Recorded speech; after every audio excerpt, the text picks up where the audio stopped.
Sejarah Kerajaan Kahuripan.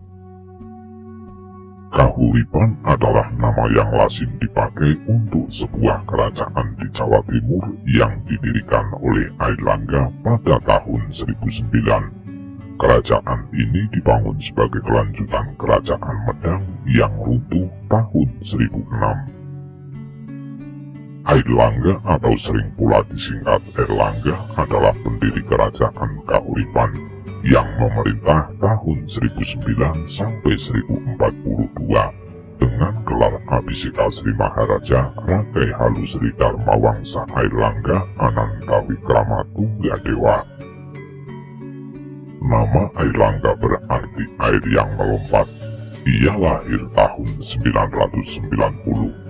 Ibunya bernama Mahendradatta, seorang putri Wangsa Isyana dari Kerajaan Medang.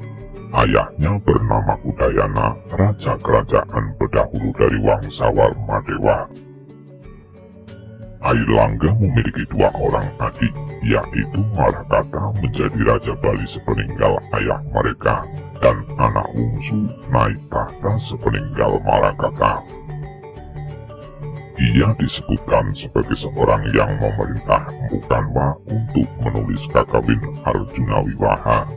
Ia dibesarkan di Istana Watugaluh atau Kerajaan Medang di bawah pemerintahan Raja Dharma Wangsa.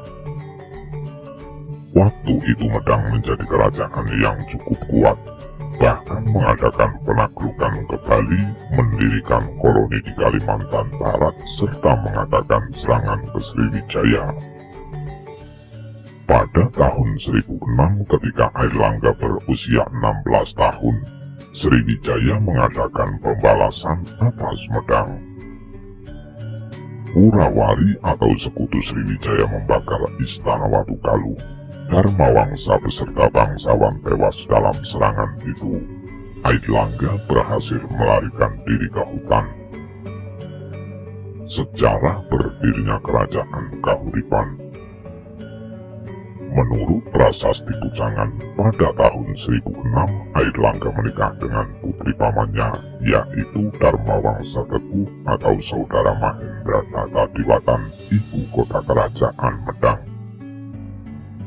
Tiba-tiba kota Watan diserbu Raja Urawari dari Ularam, yang merupakan sekutu Kerajaan Sriwijaya. Dalam serangan itu, Dharma Wangsa Teguh tewas. Sedangkan Airlangga lolos ke hutan pegunungan Wanagiri ditemani pembantunya yang bernama Empu Narotama. Saat ia berusia 16 tahun dan mulai menjalani hidup sebagai pertapa, salah satu bukti petilasan Airlangga sewaktu dalam pelarian dapat dijumpai di Sendang Made, Kudu, Jombang, Jawa Timur. Nama kerajaan yang didirikan Airlangga pada umumnya lazim disebut Kerajaan Kahuripan. Padahal sesungguhnya Kahuripan hanyalah salah satu nama ibu kota kerajaan yang pernah dipimpin Airlangga. Setelah 3 tahun hidup di hutan, Airlangga didatangi utusan rakyat yang memintanya supaya membangun kembali Kerajaan Medang. Mengingat kota Watan sudah hancur, Airlangga pun membangun ibu kota baru bernama Watan Mas di dekat Gunung Penanggungan. Nama kota ini tercatat dalam prasasti Cane. Menurut prasasti Terep, Watan Mas kemudian direbut musuh, sehingga Airlangga melarikan diri ke desa Patakan.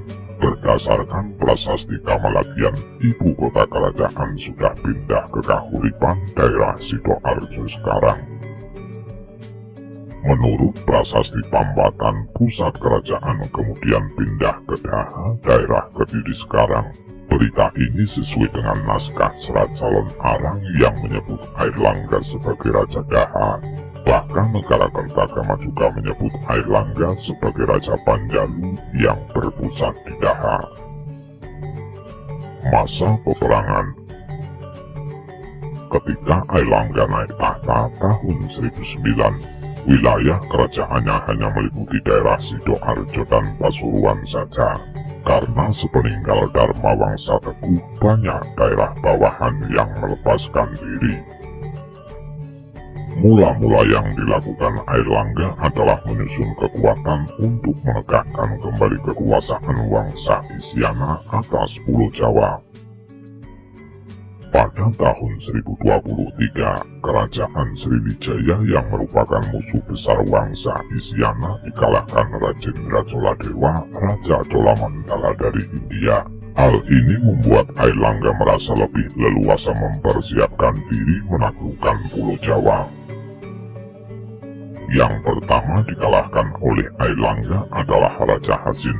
Pada tahun 1030, Airlangga mengalahkan Wisnu Prabawa Raja Wuratan, Wijayawarma Raja Wengker, kemudian Panuda Raja Lewa. Pada tahun 1031, putra Panuda mencoba membalas dendam, namun dapat dikalahkan oleh Airlangga. Ibu kota Lewa dihancurkan pula. Pada tahun 1032, seorang raja wanita dari daerah Tulung Agung sekarang berhasil mengalahkan Airlangga. Istana Watan Mas dihancurkannya. Airlangga terpaksa melarikan diri ke desa Patakan ditemani Mapanji Tumanggala. Airlangga membangun ibu kota baru di Kahuripan. Raja wanita dapat dikalahkannya. Dalam tahun 1032 itu pula Airlangga dan Empu Narotama mengalahkan Raja Wurawari, membalaskan dendam Wangsa Isyana. Terakhir tahun 1035, Airlangga menumpas pemberontakan Wijayawarma Raja Wengker yang pernah ditaklukkannya dulu. Wijayawarma melarikan diri dari kota Tapa, namun kemudian mati dibunuh rakyatnya sendiri. Masa pembangunan. Setelah keadaan aman, Airlangga mulai mengadakan pembangunan demi kesejahteraan rakyatnya. Pembangunan yang dicatat dalam prasasti-prasasti peninggalannya antara lain: membangun Sriwijaya Asrama tahun 1036, membangun Bendungan Waringin Sabta tahun 1037 untuk mencegah banjir musiman, memperbaiki pelabuhan Ujung Galuh yang letaknya di Muara Kaliberantas dekat Surabaya sekarang, membangun jalan-jalan yang menghubungkan daerah pesisir ke pusat kerajaan, meresmikan pertapaan Gunung Pucangan tahun 1041, memindahkan ibu kota dari Kahuripan ke Daha. Airlangga juga menaruh perhatian terhadap seni sastra.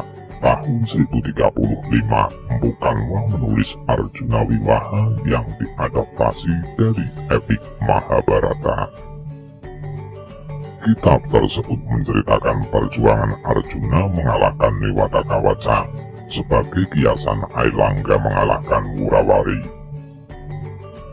Pada tahun 1042, Airlangga turun tahta menjadi pendeta.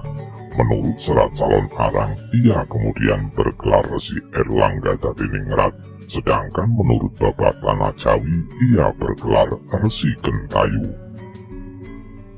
Namun yang paling dapat dipercaya adalah prasasti Gandakuti, yang menyebut gelar kependetaan Airlangga adalah Resi Aji Paduka Mungku Sang Pinaka Catraning Buana. Menurut cerita rakyat, putri mahkota Airlangga menolak menjadi raja dan memilih hidup sebagai pertapa bernama Dewi Gili Suci. Nama asli putri tersebut dalam prasasti Cane sampai prasasti Turun Hyang adalah Sanggrama Wijaya Tunggadewi. Menurut Serat Calon Arang, Airlangga kemudian bingung memilih pengganti karena kedua putranya bersaing memperebutkan tahta. Mengingat dirinya juga putra Raja Bali, maka ia pun berniat menempatkan salah satu putranya di pulau itu. Gurunya yang bernama Empu Barada berangkat ke Bali mengajukan niat tersebut, namun mengalami kegagalan. Fakta sejarah menunjukkan Udayana digantikan putra keduanya yang bernama Marakata sebagai Raja Bali. dan Marakata kemudian digantikan adik yang lain yaitu anak bungsu. Airlangga terpaksa membagi dua wilayah kerajaannya. Empu Barada ditugasi menetapkan perbatasan antara bagian barat dan timur. Peristiwa pembelahan ini tercatat dalam Serat Calon Arang, Negara Kertagama dan Prasasti Turun yang dua. Kerajaan Barat disebut Kadiri berpusat di kota baru yaitu Daha diperintah oleh Sri Samarawijaya. Kerajaan Timur bernama Janggala berpusat di kota lama yaitu Kahuripan diperintah oleh Mapanji Karasakan. Dalam Prasasti Pambatan 20 November 1042, Airlangga masih bergelar Maharaja. Sedangkan dalam Prasasti Gandakuti 24 November 1042, ia sudah bergelar Resi Ajipadukambuku. Dengan demikian, peristiwa pembelahan kerajaan diperkirakan terjadi di antara kedua tanggal tersebut. Akhir pemerintahan Airlangga. Setelah membagi kerajaan menjadi dua, Airlangga kemudian menjadi pertapa dan meninggal tahun 1049. Airlangga semasa hidupnya dianggap titisan Wisnu dengan lancana kerajaan Garuda Muka. Sehingga sebuah arca indah yang disimpan di Museum Mojokerto mewujudkannya sebagai Wisnu yang menaiki Garuda. Prasasti Sumengka, peninggalan kerajaan Janggala, hanya menyebutkan Resi Ajipadukambuku dimakamkan di Tirta atau pemandian. Kolam pemandian yang paling sesuai dengan berita prasasti Sumengka adalah Candi Belahan di lereng Gunung Penanggungan. Pada kolam tersebut ditemukan arca Wisnu disertai dua dewi. Berdasarkan prasasti Pujangan, diketahui Airlangga adalah penganut Hindu Wisnu yang taat. Maka ketiga patung tersebut dapat diperkirakan sebagai lambang Airlangga dengan dua istrinya, yaitu Ibu Sri Samarawijaya dan Ibu Mapanji Karasakan. Pada Candi Belahan ditemukan angka tahun 1049. Tidak diketahui dengan pasti apakah tahun itu adalah tahun kematian Airlangga ataukah tahun pembangunan Candi Pemandian tersebut. Kisah Airlangga digambarkan dalam Candi Belahan di lereng Gunung Penanggungan. Dalam perkembangannya, Kahuripan mempunyai peranan penting pada zaman kerajaan Janggala dan Majapahit. Kahuripan sebagai ibu kota Janggala. Pada akhir pemerintahannya, Airlangga berhadapan dengan masalah persaingan perebutan tahta antara kedua putranya. Calon raja yang sebenarnya yaitu Sang Kramawijaya Tunggadewi memilih menjadi pertapa daripada naik tahta. Pada akhir November 1042, Airlangga terpaksa membagi kerajaannya menjadi dua, yaitu bagian barat bernama Kadiri beribu kota di Daha, diserahkan kepada Sri Samarawijaya, serta bagian timur bernama Janggala beribu kota di Kahuripan, diserahkan kepada Mahapanji Karasakan. Setelah turun tahta, Airlangga menjalani hidup sebagai pertapa sampai meninggal sekitar tahun 1049. Kahuripan dalam sejarah Majapahit. Nama Kahuripan muncul kembali dalam catatan sejarah kerajaan Majapahit yang berdiri tahun 1293. Raden Wijaya sang pendiri kerajaan tampaknya memperhatikan adanya dua kerajaan yang dahulu diciptakan oleh Airlangga. Dua kerajaan tersebut adalah Kadiri alias Daha dan Janggala alias Kahuripan atau Jiwana. Keduanya oleh Raden Wijaya dijadikan sebagai daerah bawahan yang paling utama, Daha di barat, Kahuripan di timur, sedangkan Majapahit sebagai pusat. Para raton mencatat beberapa nama yang pernah menjabat sebagai Batara I Kahuripan atau disingkat Tri Kahuripan. Yang pertama ialah Tribhuwana Tunggadewi putri Raden Wijaya. Setelah tahun 1319, pemerintahannya dibantu oleh Gajah Mada yang diangkat sebagai Patih Kahuripan karena berjasa menumpas pemberontakan Rakuti. Hayam Wuruk sewaktu menjabat Yuwaraja juga berkedudukan sebagai Raja Kahuripan, bergelar Jiwanarajya Pratistha. Setelah naik tahta Majapahit, gelar Pri Kahuripan kembali dijabat ibunya, yaitu Tribhuwana Tunggadewi. Sepeninggal Tribhuwana Tunggadewi, yang menjabat Pri Kahuripan adalah cucunya yang bernama Surawardhani. Lalu digantikan putranya yaitu Ratna Bangkaya. Sepeninggal Ratna Bangkaya, gelar Pri Kahuripan disandang oleh keponakan istrinya Suhita yang bernama Raja Sawardhana. Ketika Raja Sawardhana menjadi Raja Majapahit, gelar Pri Kahuripan diwarisi putra sulungnya yang bernama Samarawijaya. Karya sastra Kahuripan. Di bawah pemerintahan Airlangga, seni sastra berkembang. Tahun 1035, Empu Kanwa mengubah kitab Arjuna Wiwaha yang diadaptasi dari epik Mahabharata. Kitab tersebut menceritakan Arjuna, inkarnasi Wisnu yang tak lain adalah biasan Airlangga sendiri. Kisah Airlangga digambarkan dalam candi belahan di lereng Gunung Penanggungan.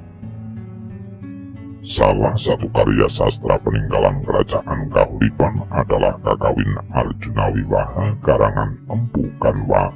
Arjuna Wiwaha merupakan salah satu kakawin yang diwujudkan pada zaman Kahuripan di bawah raja besarnya Airlangga. Sang pengarang yaitu Empu Kanwa mendapat kehormatan untuk mengubahnya dengan mencuplik dari seri Mahabharata subbagian Wanaparwa. Cerita ini bertitik tolak dari tokoh Arjuna yang merupakan kekasih para dewa di Kahyangan, karena dialah yang nantinya mampu menyelamatkan Kahyangan beserta para penghuninya, para dewa, dari ancaman mara bahaya. Relief cerita ini dipahatkan pada Candi Tikowangi, Kecamatan Pari, Kabupaten Kediri, Jawa Timur. Menurut data sejarah yang ada, dipercaya kuat Arjuna Wiwaha merupakan sebuah kakawin tertua dari periode Jawa Timur setelah peta politik berpindah dari Jawa Tengah. Hal ini zaman-zaman pendahulu Airlangga seperti Dharmawangsa hingga ke Raja Besar pendiri periode Jawa Timur yakni Empu Sindok tidak meninggalkan sebuah kakawin pun yang dapat kita lihat sampai saat ini. Kakawin Arjuna Wiwaha mengandung suatu kaitan sejarah di masa lalu. Lihatlah bagian awal dan akhirnya. Ambek sang Paramarta Pandita, huwus limpat saking sunyatatan sangking wisaya pranyojana, nirawir sanggrahing lokita sida, ning yasa wirya don ira suka ning ladiningkin, nira santosa lehetan kelir sira saking sang yang jagat karana. Usni sangki lebuni paduka, nira sang mangkanawir niro mangge manggala, ning ngiket kawijayan sang parta ring Kahyangan. Terjemahannya, batin yang bijak sungguh-sungguh telah tembus sampai ke tingkat kesempurnaan tertinggi. Dari keadaan sunyata kosong, bukan dari kawasan panca indera, timbullah tekadnya untuk mengabadikan diri, membuka diri pada urusan-urusan duniawi. Semoga amal baiknya yang penuh pahala serta tindakannya yang bersifat kesatria mencapai tujuannya, daulat terhadap dirinya sendiri dan penuh santosa ketentraman batin. Ia menerima keadaan ini, yakni tetap terpisah oleh tabir dari sebab abadi dunia ini.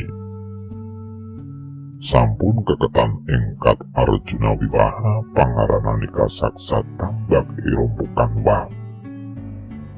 Tumata metu-metu kakawin berantapan teher angarep samarakarya mangiring ing Haji Sri Airlangga namos tusang panikelan tanah anganau mata.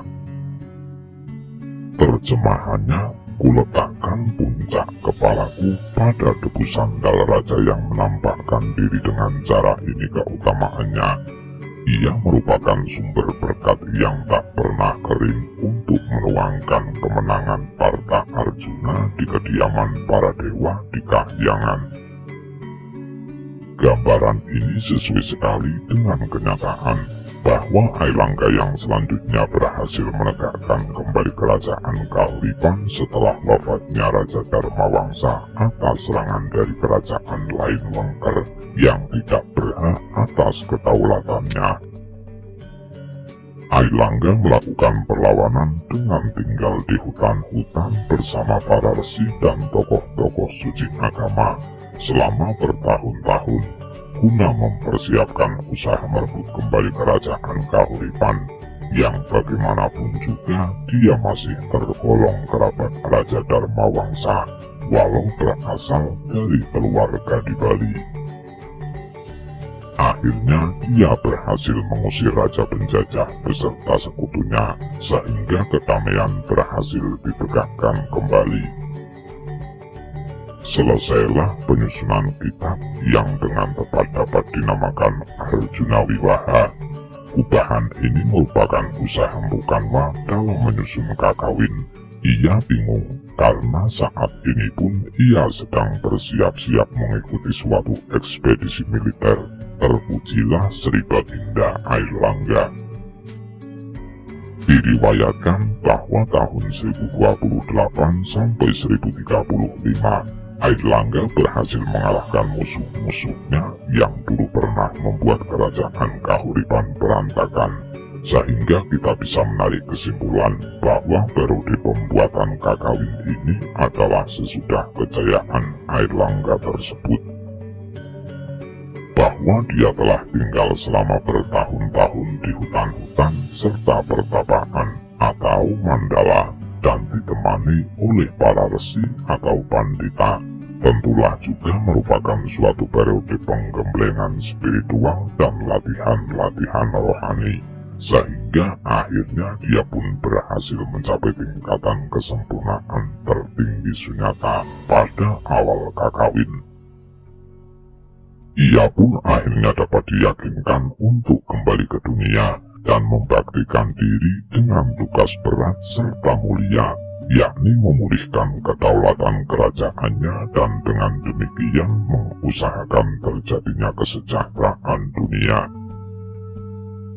Riwayat hidupnya sangat sesuai sekali dengan peran tokoh utama kakawin ini, yakni Arjuna, sehingga pemilihan cerita ini merupakan titik tolak tema kakawin ini. Pada bagian akhir disebutkan bahwa sang Empukanwa juga sedang disibukkan dalam persiapan sebuah ekspedisi peperangan. Mungkin itu bagian dari rangkaian perlawanan Airlangga dalam menaklukkan musuh-musuhnya, atau bisa juga bagian dari pertempuran terakhir. Namun bila ditelaah dalam cerita Mahabharata bahwa usaha Arjuna dalam bertapa di Gunung Indragila untuk memperoleh senjata sakti dalam rangka melawan Kurawa dan persiapannya dalam perang Akbar Bratayuda nantinya, mungkin kita bisa berasumsi bahwa periode pembuatan kakawin tersebut pada waktu usaha Airlangga dalam merebut kembali kerajaan Kahuripan dari musuh-musuhnya. Sehingga sebagai seorang penyair adalah suatu bentuk partisipasi terhadap perang tersebut dengan membuat suatu karangan atau tulisan atau tepatnya kakawin. Tujuannya juga adalah untuk menggelorakan semangat dan pujian terhadap Airlangga agar dapat kelak mencapai cita-cita luhur tersebut. diceritakan bahwa setelah kalah dalam permainan judi yang curang melawan Kurawa, Pandawa yang terdiri dari 5 bersaudara, Yudhistira, Bima, Arjuna, Nakula, dan Sadewa, telah kehilangan hak atas kerajaan Amerta dan harus hidup di pengasingan selama 12 tahun dan 1 tahun hidup dalam penyamaran total sebagai Pandawa. Setelah itu mereka baru berhak kembali atas kerajaannya.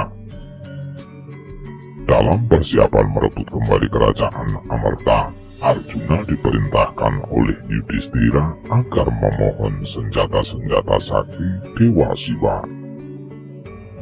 Untuk maksud tersebut, Arjuna akan melakukan samadhi di Gunung Indragila, sebuah bukit di pegunungan Himalaya.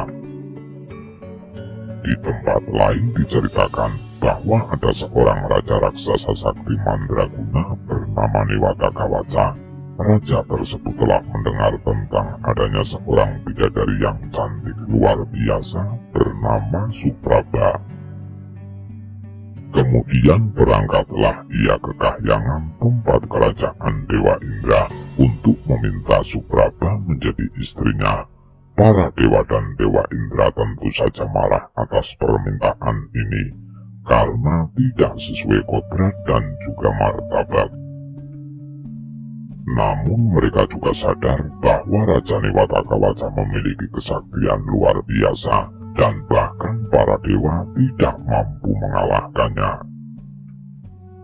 Mereka akhirnya melaporkan permintaan ini kepada Dewa Siwa. Oleh Siwa dijelaskan bahwa itu semua memang sudah merupakan takdir dan jalan sejarah yang harus ditempuh. Niwatakawaca tidak bisa dikalahkan oleh siapapun termasuk para dewa.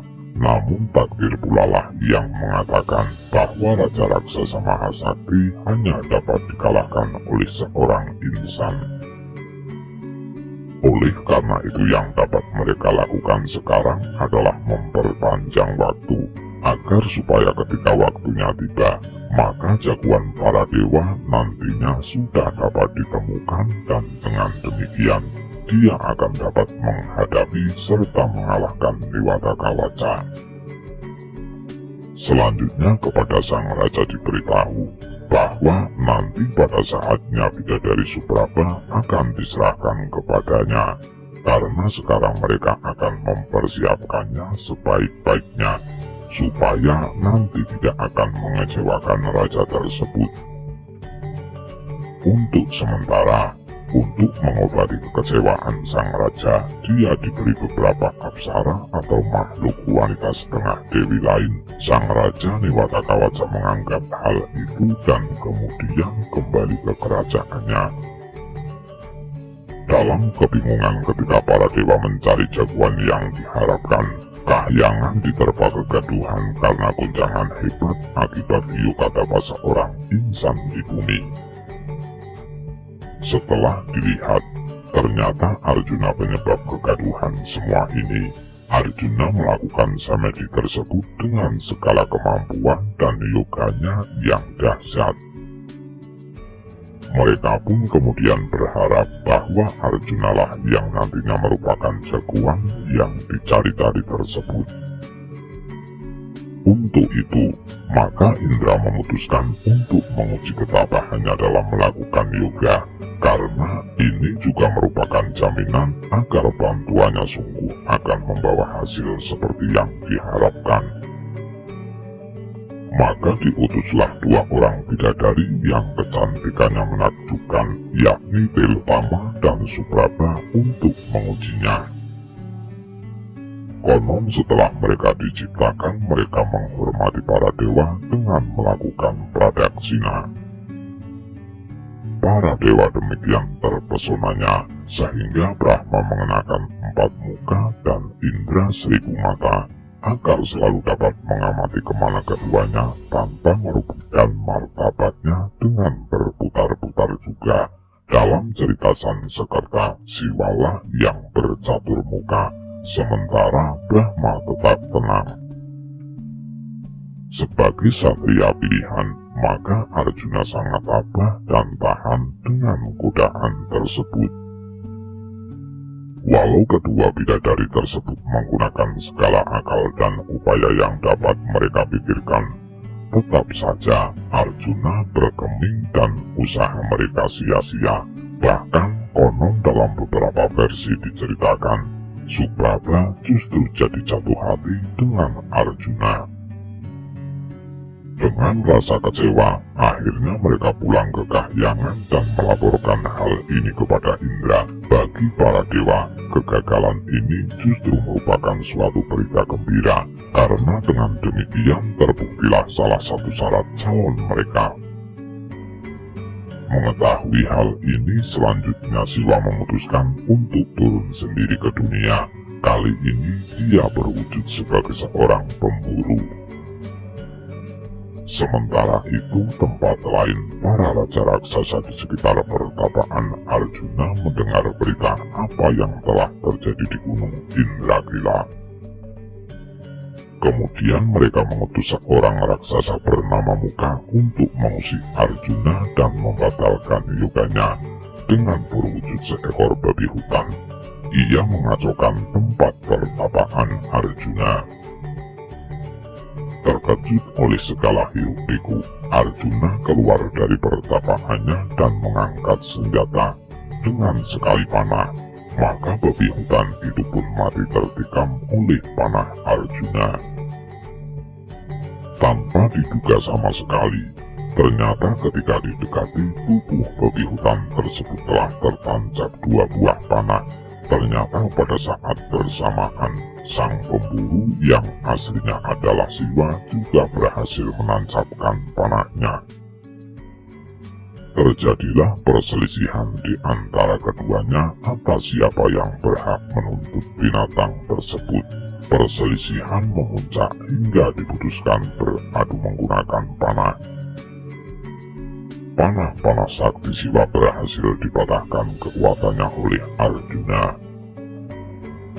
Akhirnya pertempuran dilanjutkan dengan berkelahi. Arjuna hampir kalah, memegangi kaki lawannya, atau bahkan Arjuna akan membanting tubuh pemburu, dan sang pemburu pun lenyap. Yang muncul selanjutnya adalah Siwa, bersemayam selaku Ardhanariswara, setengah pria setengah wanita di atas bunga Padma. Arjuna kemudian memujanya dengan suatu wadah pujian yang mengungkapkan pengakuannya terhadap Siwa yang hadir dalam segala bentuk. Siwa kemudian menghadiahkan Arjuna sebuah panah yang maha sakti dan tidak dapat dipatahkan oleh apapun juga, namanya Pasupati. Sekaligus diberikan pengetahuan bagaimana cara menyimpannya secara gaib dan menggunakannya kelak. Sesudah itu Siwa lenyap.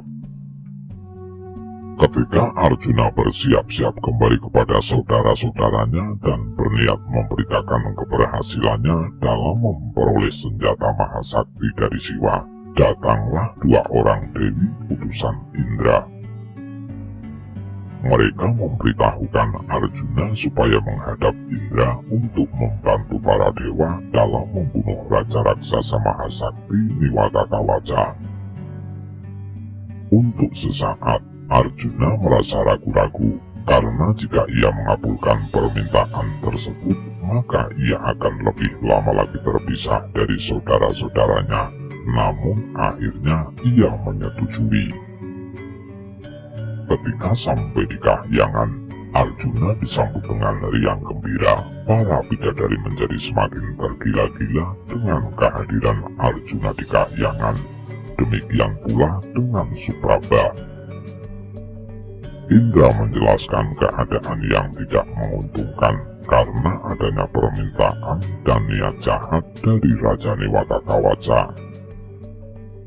Dan sudah menjadi garis takdirnya bahwa raja tersebut hanya dapat dikalahkan oleh seorang manusia terpilih. Namun mereka juga harus dapat menemukan pusat kesaktian raja tersebut, sehingga nanti dari situlah dia dapat dikalahkan. Setelah menerima semua penjelasan tersebut, Arjuna menyetujui untuk membantu. Kemudian disusunlah suatu strategi untuk tujuan itu semua. Walau agak malu-malu, namun dalam hatinya senang. Karena tugas itu pula, maka Supraba jadi semakin dekat dengan Arjuna. Disetujui bahwa Supraba akan diserahkan kepada Niwata Kawaca. Namun sebagai pendamping disertakan juga Arjuna dengan sembunyi-sembunyi. Tugas utama Supraba nantinya adalah merayu sang raja supaya mau membocorkan rahasia kekuatannya.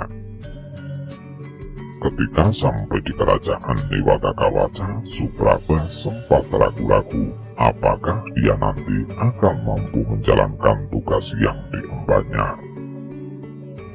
Arjuna memberi semangat dan dorongan bahwa terpujilah dia yang mendapat tugas mulia tersebut demi kesejahteraan dan kedamaian para dewa serta jagat raya. Arjuna akhirnya meyakinkan Supraba bahwa dia akan berhasil asal ia menggunakan segala rayuan seperti yang ia perlihatkan ketika Arjuna sedang bertapa di dalam gua, biarpun waktu itu sia-sia. Setibanya di kerajaan Niwata Kawaca, Supraba disambut oleh para bidadari yang dulu mengenalinya. Mereka menanyakan bagaimana keadaan di Kahyangan.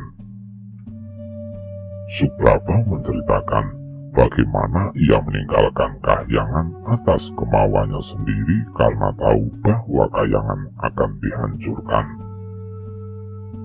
Maka sebelum semua itu terjadi dan dia menjadi barang rampasan perang, ia memutuskan untuk menyeberang kerajaan Niwata Kawaca. Supraba selanjutnya dibawa menghadap sang raja. Seketika ia bangun dan bergegas menuju Taman Sari. Supraba menolak segala desakan dan bujuk rayu penuh birahi sang raja. Dia menjelaskan agar sang raja bersabar hingga fajar menyingsing. Ia justru sekarang merayunya sambil memuji-muji kekuatan dan kesaktian sang raja yang tak terkalahkan itu. Ia terus berusaha mengorek keterangan bagaimana Yoga Niwata Kawaca dulu berhasil memperoleh restu dan kesaktian luar biasa dari Dewa Rudra. Sang raja akhirnya terjebak oleh bujuk rayu dan kecantikan Supraba dan membuka rahasianya. Dikatakan bahwa ujung lidahnya adalah tempat kesaktiannya. Mendengar berita itu, Arjuna segera meninggalkan tempat persembunyiannya dan mulai mengadakan kegaduhan di istana raja. Niwata Kawaca terkejut oleh kekacauan dahsyat mendadak tersebut. Dia justru mencari tahu apa gerangan penyebabnya. Di lain pihak, suasana itu justru dimanfaatkan oleh Supraba untuk melarikan diri bersama Arjuna. Meluaplah amarah sang raja dan segera menyadari bahwa ia telah tertipu. Segera ia memerintahkan pasukannya untuk mempersiapkan diri menyerbu Kahyangan, tempat para dewa. Di Kahyangan, suasana menjadi cerah dengan datangnya kembali Arjuna dan Supraba dengan selamat. Segera pula diadakan persiapan dan taktik untuk menyambut serangan pasukan Raja Niwata Kawaca. Sementara hanya Arjuna dan dibantu oleh Indra yang nanti bertugas untuk membunuh Niwata Kawaca dengan senjata pamungkas karena ucapan sang raja yang kurang hati-hati. Tentara para dewa, Apsara, dan Gandharwa menuju medan pertempuran di lereng sebelah selatan pegunungan Himalaya dan mengatur barisan dalam sebuah posisi disebut Makara berbentuk seperti udang raksasa. Akhirnya pertempuran pun tak terelakkan dan terjadi dengan sengit. Sampai-sampai Niwata Kawaca sendiri terjun ke medan tersebut dan mencerebraikan pasukan para dewa. Mereka terpaksa segera mengundurkan diri. Karena juga sebagai taktik, Arjuna yang bertempur di bagian di belakang pura-pura terhanyut dalam pasukan yang lari terbirit-birit tersebut, tapi dengan busur panah dan sakti yang telah disiapkannya. Ketika pasukan musuh terus memburu dan Raja Newatakawaca berteriak-teriak dengan segala amarah dan sumpah serapahnya, Arjuna menarik busurnya, melesat lurus dan langsung menembus ujung lidah sang raja. Seketika itu pula ia tersungkur dan mati. Para pasukan raksasa segera melarikan diri atau dibunuh. Para dewa, apsara, dan Gandharwa yang mati kemudian dihidupkan kembali dengan cipratan air suci Amerta dan kembali ke kahyangan. Atas segala upaya dan keberhasilan Arjuna, maka dia menerima penghargaan dari Dewa Indra. Selama 7 hari 7 malam dia menikmati kenikmatan surgawi, setara dengan 7 bulan di dunia atas tindakannya yang penuh kejantanan. Ia bersemayam bagaikan seorang raja di atas tahta Indra dan bersanding dengan bidadari cantik cerita Subraba. Namun seiring bergulirnya waktu, Arjuna semakin gelisah dan rindu akan saudara-saudaranya.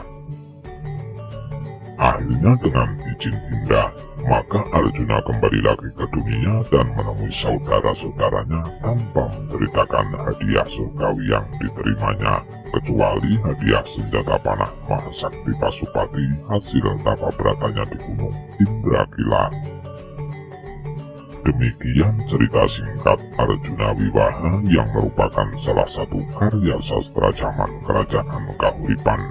Selain karya sastra Kahuripan juga meninggalkan bangunan bersejarah yang disebut candi sebagai sarana pemujaan. Rahayu, Rahayu, Rahayu.